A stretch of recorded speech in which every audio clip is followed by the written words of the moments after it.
நிகரற்ற பேரன்புடையனுமாகி அல்லாஹ் ஒருவனுக்கே அனைத்து புகழும் உண்டாகட்டுமாக. இருளக தூதர் கருணை நாயகம் காருண்ய நபிகள் நாயகம் ஸல்லல்லாஹு அலைஹி வஸல்லம் அவர்கள் மீதும் அவர்களுடைய அடிச்சுவடுகளை அப்படியே பின்பற்றிய சத்திய சஹாபாக்கள், சன்மார்க்க தொண்டர்கள், தாபிஈன்கள், தபஉ தாபிஈன்கள், உலமாக்கள், சுஹதாக்கள், வலிமார்கள், இறைநேசர்கள், குறிப்பாக அல்லாஹுடைய அடியார்களாக இருக்கக்கூடிய நம்மின் மீதும் அல்லாஹுடைய ஒற்றா கிருபை என்றென்றும் கொண்டு நிலவட்டுமாக. ஆமீன். அல்லாஹு தஆலா இந்த சூரா யூசுஃபில் முதல் கட்டமாக ஆரம்பிக்கும் போது இதுவரை எத்தனையோ வசனங்களை நாம் இறக்கி வைத்திருக்கிறோம். ஆனால் இது ஒரு அழகிய வரலாறு என்பதாக ஆரம்பிக்கிறார். ஏன் இது அழகிய வரலாறு அப்படிங்கிற இந்த வரலாறுக்குள் நாம் போவோம் இன்ஷா அல்லாஹ். இப்போ யூசுப் அலைஹிஸ்ஸலாம் அவங்களுடைய தந்தையால், அதாவது யாக்கூப் அலைஹிஸ்ஸலாம் அவர்கள் மூலமாக நிறைய துஆ செய்யப்படுகிறார்கள். யா அல்லாஹ், என்னுடைய பிள்ளைக்கு கடவுளுடைய விளக்கத்தை தருவாயாக, கல்வி ஞானத்தை தருவாயாக, ஒழுக்கத்தை தருவாயாக அப்படின்னு தன்னுடைய தந்தை யாக்கூப் அலைஹிஸ்ஸலாம் அவர்கள் யூசுப் அலைஹிஸ்ஸலாம் அவர்களுக்காக நிறைய துஆ செய்கிறாங்க. இந்த பிள்ளைகளுக்கும் துஆ செஞ்சாங்க தான். ஆனா இவங்களுக்கு என்ன பண்ணாங்க? நிறைய துஆ செஞ்சாங்க. ஒரு பிள்ளைக்கு ஒரு தந்தை செய்யக்கூடிய துஆவினுடைய மாற்றம் தான் அவர்களுடைய வாழ்க்கையில் ஏற்படக்கூடிய பிரதிபலனாக அமைகிறது. அப்ப நிறைய துஆ செய்றாங்க. இன்னும் சொல்ல போனா மற்றவர்களுடைய கண்ணுக்கு எப்படி தெரியுது அப்படின்னு சொன்னா, எல்லா பிள்ளைகளிடத்திலுமே யாக்கூப் அலைஹிஸ்ஸலாம் அவர்கள் நீதமான முறையில் தான் இருந்திருக்கிறார்கள். ஆனா இவங்களுடைய கண்ணுக்கு என்னன்னா, அவர்களை கொஞ்சம் போது இவங்க எல்லாரும் சேர்ந்து பார்க்கும் போது, இந்த 11 சகோதரர்மார்கள் பார்க்கும் போது இவங்களுக்கு என்ன ஏற்படுது? பொறாமை ஏற்படுது, ஹசது ஏற்படுது. அதுதான் மனசுல கூடாது. அந்த பொறாமை இவர்களுடைய உள்ளத்தில் ஓடிக்கொண்டே இருக்கிறது. போய் தாப்பனார்ட்ட போய் பேசுறாங்க, யாக்கூப் அலைஹிஸ்ஸலாம் போய் பேசுறாங்க. யூசுப்பை வெளியிலே விட மாட்டீங்க. என்னது? யூசுப்பை வெளியிலே விட மாட்டீங்க, எங்களோட அனுப்பி வைங்க. நாங்கள் என்ன பண்ணுறோம்? வெளியில் கூட்டிகிட்டு போகிறோம், தோட்டங்களுக்கு கூட்டிகிட்டு போகிறோம், அங்கே இருக்கக்கூடிய கனி வர்க்கங்கள்லாம் சாப்பிட வைக்கிறோம், அவரை ஜாலியாக நாங்கள் பார்த்துக்கிறோம், சந்தோஷப்படுத்துகிறோம், அவரை எங்களோட அனுப்பி வைங்க. முதல்ல அவங்களுடைய மனசில் வந்தது, உங்கள் மூலியமாகத்தான் எனக்கு கவலை ஏற்படுகிறது, உங்களை நம்பி நான் எப்படி கொடுப்பேன் யூசுப்பை? ஏன்னா உங்களுக்கு மனதுக்குள்ள என்ன இருந்துகிட்டு இருக்கு? போராமையினுடைய குரம் இருந்துகிட்டு இருக்கிறதுங்கிறத நான் அறிவேன். அப்படி இருக்கக்கூடிய சூழ்நிலையில உங்களோட எப்படி அனுப்புறது? ஒரு கால் உங்களோட அனுப்பி நீங்கள் பாராமுகமாக இருந்து ஓனாய் அவரை கடித்து விட்டால் என்ன பண்றது? ஓனா அவரை கடிச்சு கொதறிடுச்சுன்னா அவருடைய உயிர் பெயருமே அப்படின்னு சொல்லி இவங்க சொல்லவும் 11 சகோதரர்களுக்கு பாயிண்ட் எடுத்து கொடுத்துட்டாங்க. யாரு? யாக்கூப் அலைஹிஸ்ஸலாம் 11 சகோதரர்களுக்கு திட்டம் எப்படி வகுக்க வேண்டும் என்ற ஒரு இதை சொல்லிட்டாங்க. ஆனா இவர்கள் சொன்ன விஷயம் என்னது? பயத்தின் அடிப்படையில் தான் சொன்னாங்க. இவங்க எல்லாம் என்னங்க, அதாவது இந்த 11 பேர்ல யூசுப் அலைஹிஸ்ஸலாம் அவங்களுக்கு பின்னாடி பிறந்தவங்க புன்யமீன். இந்த புன்யமீன் இந்த 11 பேரோட சேர்ந்திருக்காங்க. ஆனா தவறான எண்ணத்தோட கிடையாது. ஒரு சின்ன ஒரு மனசுக்குள்ள, அதாவது தன்னை விட்டுட்டு யூசுஃபை மட்டும் கொஞ்சிறாங்களே அப்படிங்கிற ஒரு எண்ணம் அவங்களுடைய உள்ளத்திலையும் இருந்துச்சுதான். ஆனா வயசு எத்தனை? யூசுப் அலைஹிஸ்ஸலாம் அவங்களுக்கு சரியா 11 வயசு. 11 வயசு வரைக்கும் யார்கிட்ட இருக்காங்க? தகப்பனார் யாக்கூப் அலைஹிஸ்ஸலாம் அவங்கள்ட்ட இருக்கிறாங்க. அப்ப இவங்களை என்ன பண்றாங்க? அழைச்சிட்டு போறாங்க. அழைச்சிட்டு போய் அவங்க தகப்பனார் பார்க்கும் போது தூக்கி வச்சுக்கிறாங்க. அவங்கள யாரு? இந்த ஷம்மூன்னு, இந்த ஒரு பேர்கள்லாம் சொன்னோம்ல, ஒரு 11 பேர் சொன்னோம்ல, புன்யமீன், ஷம்மூன்னு நிறைய பேர் சொன்னோம்ல. இவங்களாம் என்ன பண்றாங்க? யூசுஃபை தூக்கி கொஞ்சிறாங்க. கொஞ்சிக்கிட்டு அவருக்கு முன்னாடி போயிட்டு கொஞ்சிக்கிட்டு இங்கேருந்து கூட்டு போறாங்க. கண்ணு கெட்டின தூரம் வரைக்கும் கொஞ்சிறாங்க. கண்ணு கெட்டின தூரம் மறைஞ்சதுக்கு பின்னாடி யூசுஃபை என்ன பண்றாங்க? மண்டையிலே கொட்ட ஆரம்பிக்கிறாங்க.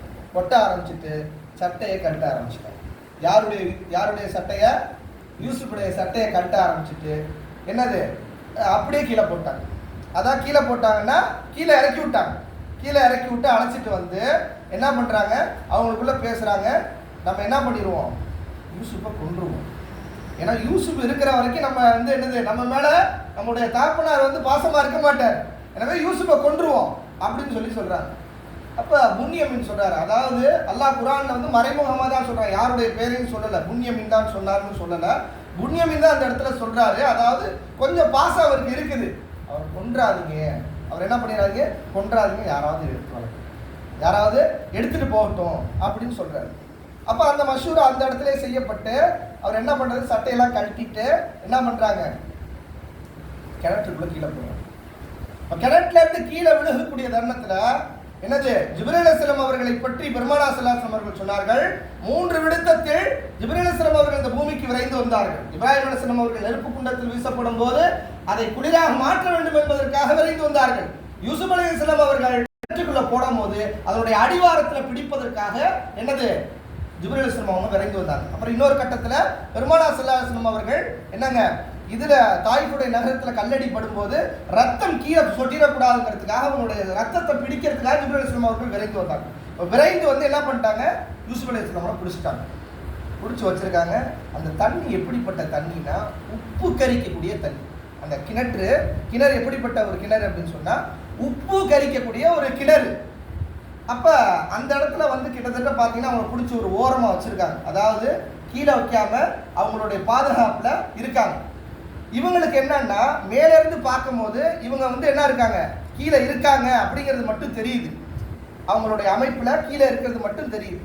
ஆனா பிடிச்சிருக்கிறது யார் பிடிச்சிருக்கா, ஜிப்ரீல் அலைஹிஸ்ஸலாம் அவங்க பிடிச்சிருக்காங்க, பிடிச்சு தாங்கி வச்சிருக்காங்க. இப்ப அந்த தண்ணி ஜிப்ரீல் அலைஹிஸ்ஸலாம் அவங்க எப்படி மாற்றுறாங்க அப்படின்னு சொன்னா, கிட்டத்தட்ட 3 நாட்களாக அந்த தண்ணீரை அவர்களுக்கு மதுரமான தண்ணியாக மாற்றி கொடுக்குறாங்க. அந்த தண்ணி உப்பு தண்ணியா இருந்துச்சுன்னு சொன்னோம்ல, அந்த தண்ணியை ஜிப்ரீல் அலைஹிஸ்ஸலாம் அவங்க என்ன பண்ணாங்க அப்படின்னு சொன்னா, அல்லாஹ்வுடைய உத்தரவுக்கு இணங்க ஒரு இனிமையான தண்ணியாக, ஒரு மதுரமான தண்ணியாக மாற்றினாங்க. அந்த தண்ணீரை என்ன பண்ணாங்க, ஜிப்ரீல் அலைஹிஸ்ஸலாம் யாருக்கு கொடுத்தாங்க, யூசுப் அலைஹிஸ்ஸலாம் கொடுத்தாங்க. 3 இரவு 3 பகல் அந்த இதுக்குள்ளே இருக்காங்க.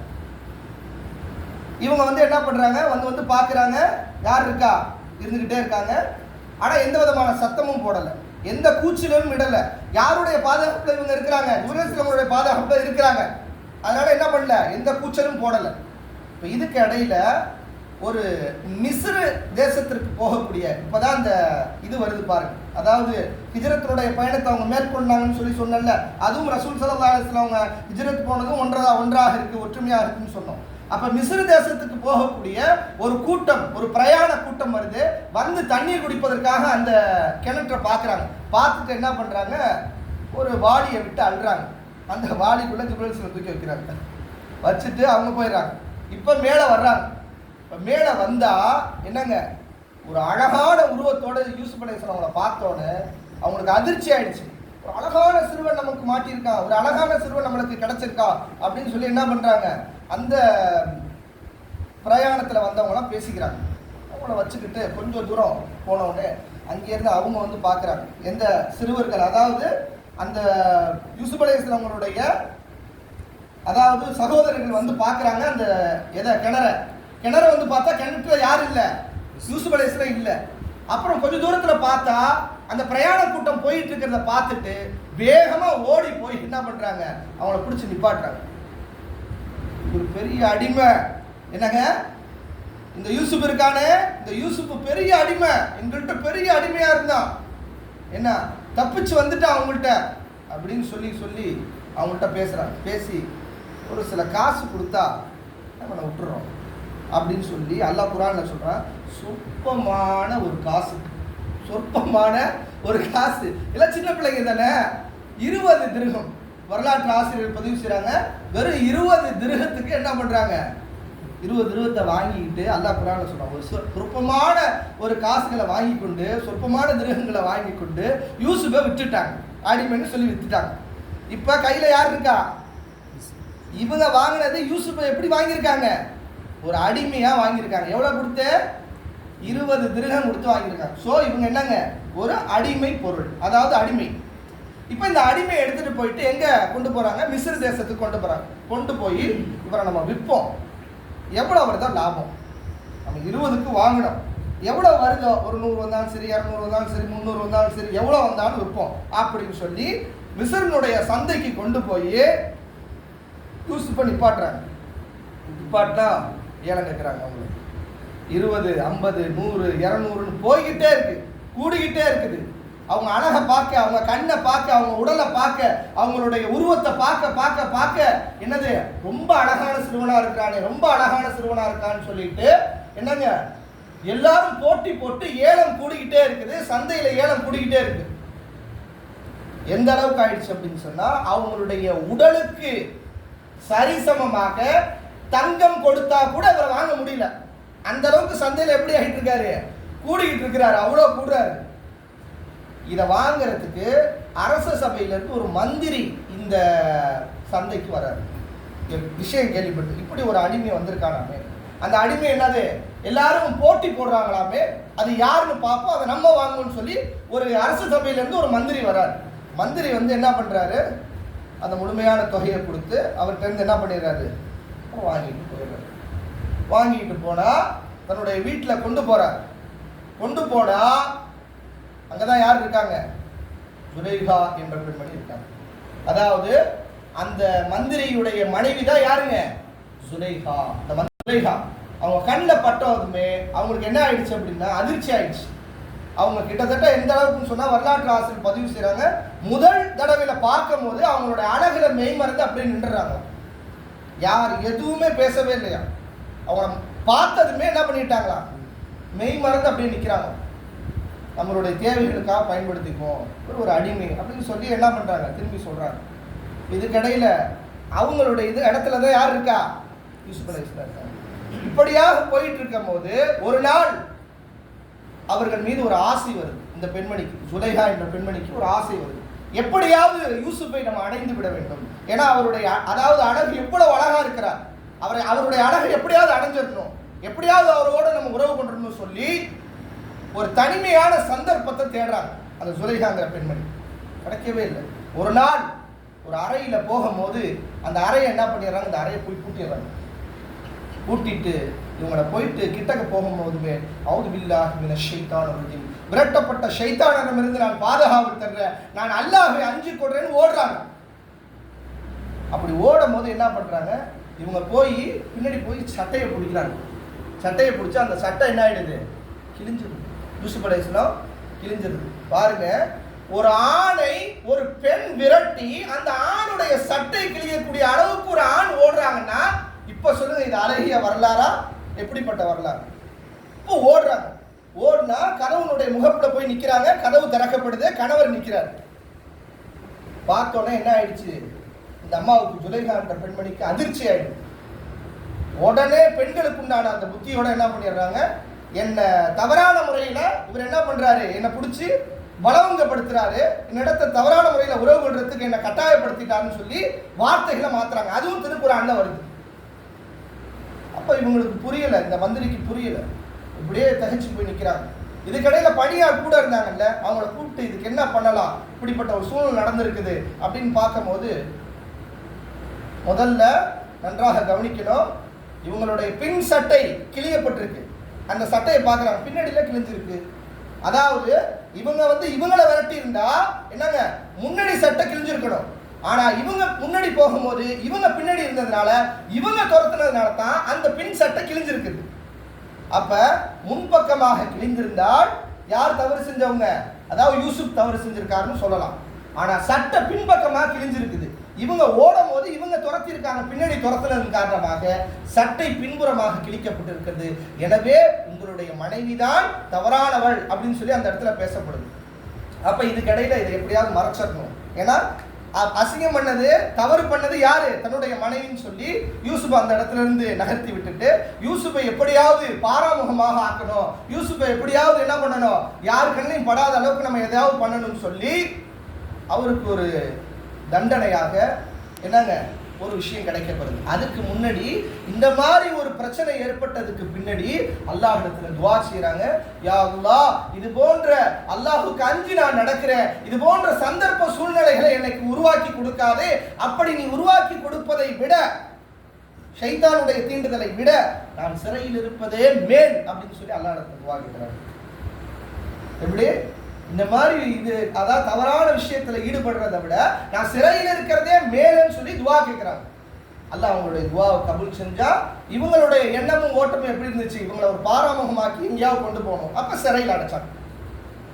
எந்த தப்பும் செய்யல, எந்த தவறும் செய்யல. இவர் மீது என்னங்க, அதாவது தவறான பழி சுமத்தப்பட்டு அங்க போறாங்க. இவங்களோட எண்ணமும் நம்ம சிறைக்கு போறதுதான் விரும்பினாங்க. அவங்களுடைய ஆலோசனை எப்படி இருந்துச்சுன்னா, இவங்களை எப்படியாவது சிறைக்கு அனுப்பிடுறோம். அப்ப இவங்க போய் சிறைக்கு போறாங்க. சிறையில போய் பல ஆண்டு காலமாக இருக்கிறாங்க. அங்க இருக்கக்கூடிய 2 நபர்கள் கைதி, கூட இருக்கக்கூடிய கைதிகள் என்ன பண்றாங்க, ஒரு நீண்ட தூக்கம் தூங்கியதுக்கு பின்னாடி ஒரு கனவு ஒண்ணு கண்டுறாங்க. 2 பேர் என்ன பண்றாங்க, கனவு காண்றாங்க. அதுல ஒருத்தவர் வந்து சொல்றாரு, அதாவது திராட்சை பழம், அந்த திராட்சை பழத்தினுடைய ஜூஸை பிழிவதை போன்று நான் கனவு கண்டேன் அப்படின்னு சொல்லி ஒருத்தர் கனவு சொல்றாரு. இந்த கனவுக்கான விளக்கம் தெரியுமா அப்படின்னு கேட்கும்போது அந்த கனவுக்கான விளக்கத்தை இவங்க சொல்றாங்க. யாரு, யூசுப் அலைஹிஸ்ஸலாம் சொல்றாங்க. அதே மாதிரி இன்னொரு மனிதர் கேட்கிறாரு, நான் என்ன பண்றேன், அதாவது தன்னுடைய தலையில, என் தலையில ரொட்டிகளை வச்சிருக்கேன். அந்த ரொட்டியை வந்து பறவைகள்லாம் வந்து கொத்தி தின்னுட்டு போகுது. அது மாதிரி கனவு கண்டேன். இந்த கனவுக்கு என்ன விளக்கம்? ஒரு கைதிகளாக இருந்து ஒரு சக மனிதரை போன்று என்ன பண்றாங்க, யூசுப் கிட்ட கேட்கறாங்க. யூசுப் அலைஹிஸ்ஸலாம் கிட்ட கேட்கறாங்க. அப்ப யூசுப் அலைஹிஸ்ஸலாம் அவங்க என்ன பண்றாங்க, இந்த கனவுக்குண்டான விளக்கம் என்ன தெரியுமா? இந்த கனவுக்குண்டான விளக்கம் என்னங்க, நீ இந்த கைதியாக விடுதலை பெற்றதற்கு பின்னாடி, அதாவது இந்த ஜூஸ் பிழிவதை போன்ற கனவு கண்டார்ல, அவருக்குண்டான விளக்கத்தை சொல்றாங்க. நீ இந்த அரச சபையை விட்டு வெளியேறியதற்கு பின்னாடி அரச சபையிலே இருந்து அரச சபையில் உனக்கு பணிவிடை செய்யக்கூடிய பணிவிடையாளராக, என்னங்க, அதாவது இதுக்கு மன்னருக்கு ஜூஸ் பிழிந்து கொடுக்கக்கூடிய ஒரு பணியாளாக நீ மாறுவா அப்படின்னு சொல்லிட்டு இதுக்கு விளக்கம் சொல்றாங்க. இந்த தண்டனை காலம் முடிவதற்கு முன்பதாகவே, 2வது மனிதர் கனவு கண்டார்ல, அவருக்கு சொல்றாங்க, தண்டனை காலம் முடிவதற்கு முன்பதாகவே உனக்கு என்னங்க, உனக்கு தூக்கு தண்டனை நிறைவேற்றப்பட்டு உன்னுடைய உடல் என்னதுங்க, ஒரு மலை மீது வீசப்பட்டு உன்னுடைய உடலெல்லாம் கடுகுகள்லாம் கொத்தி திங்கக்கூடிய காட்சியை உன்னுடைய கனவுக்கான விளக்கம் அப்படின்னு சொல்லி சொல்றாங்க. அப்ப இதே மாதிரி என்னது இவங்களுடைய வாழ்க்கையில் நடக்குது. அந்த அரசு சபையில போய் இவர் சேர்ந்தார்ல, அந்த ஜூஸ் பிழியவர், அவர் கூட இருக்கிறார். யூசுப் சொன்ன மாதிரி நம்மளுடைய லைஃப்ல அப்படி நடந்துருச்சுன்னு சொல்லிட்டு அவங்களோட கூட இருக்காங்க. அந்த அரச சபையில மன்னருக்கு ஜூஸ் பிழிஞ்சு கொடுக்கக்கூடிய ஒரு பொறுப்புதாரியா இருக்கார். இப்போ இதுக்கடையில மன்னர் ஒரு கனவு காண்றார். எப்படிப்பட்ட கனவுன்னு சொன்னா, அதாவது 7 கொழுத்த மாடுகள், அந்த 7 கொழுத்த மாடுகளை இளைத்த 7 மாடுகள் திம்பதை போன்று. இதை இப்படி கிடையாது, அதாவது 7 கொழுத்த மாடுகளை 7 இளைத்த மாடுகள், அதாவது ரொம்ப இதா இருக்கக்கூடிய மாடுகள் என்னது, இந்த 7 கொழுத்த மாடுகளை திம்பதை போன்று கனவு காண்றாங்க. இந்த அரசு சபையில கூப்பிட்டு இந்த கனவுக்கான விளக்கம் என்ன அப்படின்னு சொல்லி கேட்கிறாங்க.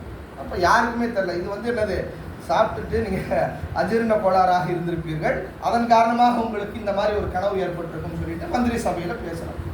அப்ப இந்த ஜூஸ் பிழிந்து கொடுக்கக்கூடியவர் சொல்றாரு, கைதியாக ஒருவர் இருக்காரு, யூசுப்னு ஒருத்தர் இருக்காரு, அவர் கனவுக்கான விளக்கத்தை சொல்வார், எனவே அவர்கிட்ட போய் கேட்டோம்னா இதுக்கு விளக்கம் கிடைக்கும் அப்படின்னு சொல்லி சொல்லும் போது இப்போ மந்திரிகள்லாம் சேர்ந்து போய் அந்த கனவுக்கான விளக்கத்தை கேட்குறாங்க. இந்த மாதிரி 7 கொழுத்த மாடுகளை 7 இளைத்த மாடுகள் சாப்பிடுவதை போன்று கனவு கண்டார்கள் எங்களுடைய மன்னர், இதுக்கு என்ன விளக்கம் சொன்னாங்க. 7 வருஷம் நீங்கள் செழிப்பாக இருப்பீர்கள், அதாவது இந்த எகிப்து எப்படிங்க இருக்கும், செழிப்பாக இருக்கும். அடுத்த 7 வருஷம் எப்படி இருக்கும் அப்படின்னு சொன்னா ரொம்ப பஞ்சம் ஏற்படும். அதனால அந்த செழிப்பான காலத்துல உங்களுடைய கோதுமைகள், உங்களுடைய தானியங்கள்லாம் நீங்க சேர்த்து வச்சிருக்கீங்க அப்படின்னு சொல்லி சொல்றாங்க. இவங்க சொன்னது மாதிரியே என்னங்க, அப்படிப்பட்ட ஒரு நிகழ்வு நடக்க ஆரம்பிக்குது. இதுக்கிடையில யூசுப் அலைஹிஸ்ஸலாம் கூட என்ன பண்றாங்க, கூப்பிட்டு வர சொல்லுங்கன்னு சொல்லி மன்னர் சொல்றாங்க. அப்ப யூசுப் அலைஹிஸ்ஸலாம் சொல்றாங்க, நான் வரமாட்டேன். என் மீது யார் அவதூறு சொன்னார்களோ, அந்த பெண்கள் எல்லாம் அவதூறு சொன்னாங்கல்ல, அதான் அந்த பெண்களை வைத்து தான் நீங்க அவதூறு சொன்னீங்க, நான் தவறானவன் சொல்லி தான் என்னை சிறை கைதி ஆக்குனீங்க, அவங்கள விசாரிங்க, நான் தவறு செய்யலை அப்படிங்கிறத அவங்க சொல்லணும்னு சொல்லி சொல்லும் போது அப்போ அந்த பெண்கள்லாம் கூப்பிட்டு வரப்படுறாங்க. யாரும் அந்த கைகளை அறுத்துக்கிட்டாங்கல்ல அந்த பெண்களும், அதே மாதிரி சுலைஹாங்கிற அந்த பெண்மணி வர்றாங்க. வந்து உண்மையிலே நாங்கள் தான் தவறு செஞ்சுட்டோம்னு சொல்லி அந்த இடத்துல சொல்லி யூசுப் அலைஹிஸ்ஸலாம் அவங்க விடுதலையானதுக்கு முன்னாடி இவங்களுடைய கனவுக்கான விளக்கம் சொன்னதுனால அதே மாதிரி நடக்குது. 7 வருஷம் அவங்களுக்கு செழிப்பான ஒரு தருணமோ, 7 வருஷத்துக்கு முன்னாடி ஒரு பஞ்சம் ஏற்படுது. இப்போ இதுக்கு இடையில என்ன பண்ணுறாங்கன்னா, இவங்களுடைய நல்லடத்தின் காரணமாக இவங்களை தம் பக்கத்திலே யார் பண்ணுறாங்க, மன்னர் வந்து ஒரு பொறுப்பு கொடுக்குறாங்க. எப்படிப்பட்ட பொறுப்புனா, வணிகத்துறையில, அதாவது வணிகம் சம்பந்தப்பட்ட, பொருளாதாரம் சம்பந்தப்பட்ட ஒரு மந்திரியாக ஆக்குறாங்க, பொறுப்புதாரியாக ஆக்குறாங்க. அவங்க இருக்கிறாங்க. இந்த பொறுப்புதாரியாக இருக்கக்கூடிய தருணத்துல தான் என்னங்க அந்த பஞ்சம் ஏற்படும் போது, அந்த 7 வருஷம் பஞ்சம் வருது இல்ல, அந்த பஞ்சத்தினுடைய காலகட்டத்தில் யார் வர்றாங்க? அந்த 11 சகோதரர்களும் வர்றாங்க. வந்து அடையாளம் தெரியாம நிற்கிறாங்க. அப்பதான் என்ன பண்றாங்க? நான் தான் யூசுப்னு சொல்லி சொல்றாங்க. தந்தை எங்கன்னு கேட்கிறாங்க. தந்தை உங்களின் கவலையாக என்ன பண்றாங்க? அழுதுகிட்டே இருக்காங்க. அழுது அழுது அவங்களுடைய கண்கள் எல்லாம் கருப்பாகக்கூடிய அளவுக்கு என்னங்க அந்த தண்ணீர் வந்து வந்து வந்து வந்து உங்களுடைய நினைவாக அழுதுகிட்டே இருக்காங்கன்னு சொல்லி சொல்லும் போது அவங்களுடைய கண் பார்வை இல்லை. இப்ப கண் பார்வை இல்லாம இருக்கிறாங்க. அழுது அழுது உங்களுடைய தேட்டமாக அப்படின்னு சொல்லும் போது தன்னுடைய சட்டையை எடுத்து என்னுடைய தந்தைகிட்ட போய் கொடுங்கன்னு சொல்லி சட்டையை கொடுத்து விடுறாங்க. அப்போ அந்த சட்டையை கொடுத்துட்டு போய் அவங்களுடைய கண்ணில் வைக்கிறாங்க. அவங்களுடைய கண் பார்வை கிடைக்கும். அதாவது இன்னைக்கு ஆராய்ச்சியாளர்கள் சொல்றாங்க, ஒரு மனிதனுடைய அந்த வியர்வையின் மூலியமாக கூட இழந்த கண்களை மீட்டெடுக்கக்கூடிய ஒரு பவர், மீட்டெடுக்கக்கூடிய ஒரு சக்தி எதுல இருக்கான்? வியர்வையில இருக்கான். அல்லாஹ் உடம்புல ஓடக்கூடிய அந்த வியர்வையின் மூலமாக கூட ஒரு கண் பார்வை, இழந்த கண் பார்வையை மீட்டெடுக்கக்கூடிய ஒரு சக்தி அந்த வியர்வையில இருக்கு அப்படின்னு இன்னைக்கு நிரூபிக்கப்பட்டிருக்கு.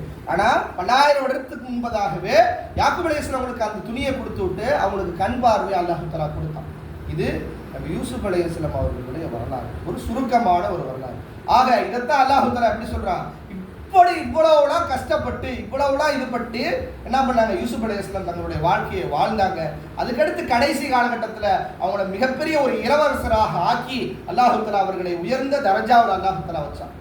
ஆனால் சின்ன பிள்ளையுடைய காலகட்டத்திலிருந்து அவங்களுடைய வாலிப பருவத்தை அடையும் போது எவ்வளோ கஷ்டங்களை அனுபவிச்சாங்க.